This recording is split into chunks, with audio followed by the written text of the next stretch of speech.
this bitter earth. We had high hopes for the new year, something very big. Falling asleep in one world and waking up in another was the imagination of screenwriters of box office blockbusters. Fantasy with a different outcome. People eagerly sought freedom, answers, cures for loneliness. Consuming, using, and demanding without stopping. Time has turned from days into minutes.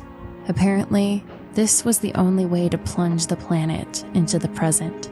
When the pursuit of the shadow of perfection slowed down, when intimacy came to the forefront and circumstances ceased to manipulate us, when in locked conditions we gain unlimited freedom of feelings, we feel support and reliance, when attention goes beyond the material things and aims at a strong desire for intimacy, when you sincerely want to offer warmth, love, understanding, and forgiveness, when the world is changed not for one person, but for all of us.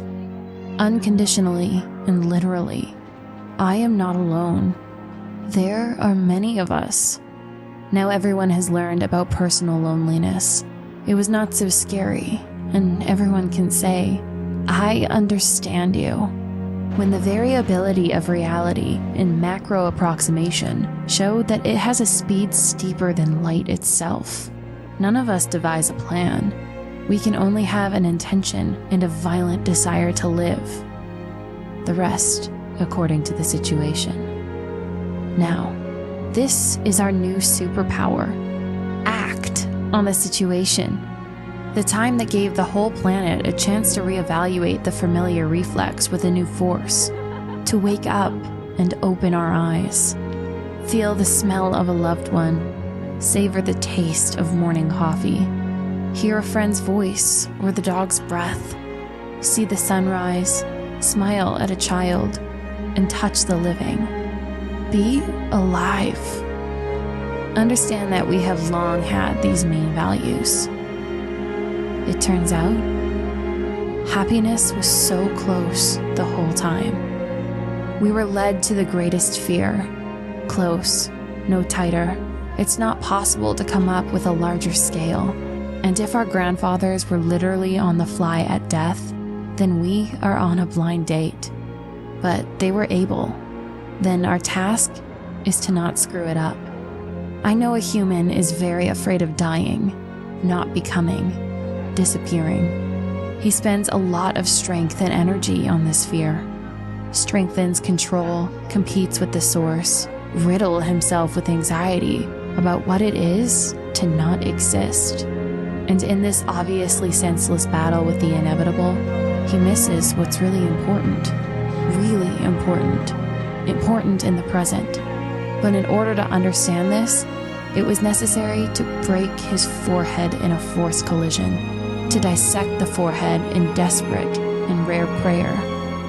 Please, let it soon come to an end. I have understood everything. You know, this is enough to start all over again and choose life, to leave the program that you cannot or is not worth something in the past. If your body has a 36.6, act.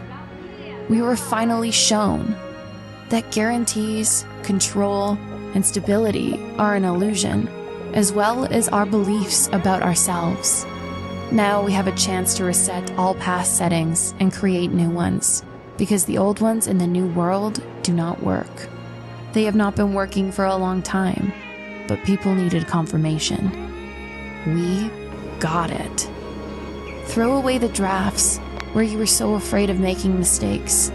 Write again and do it to the clean copy.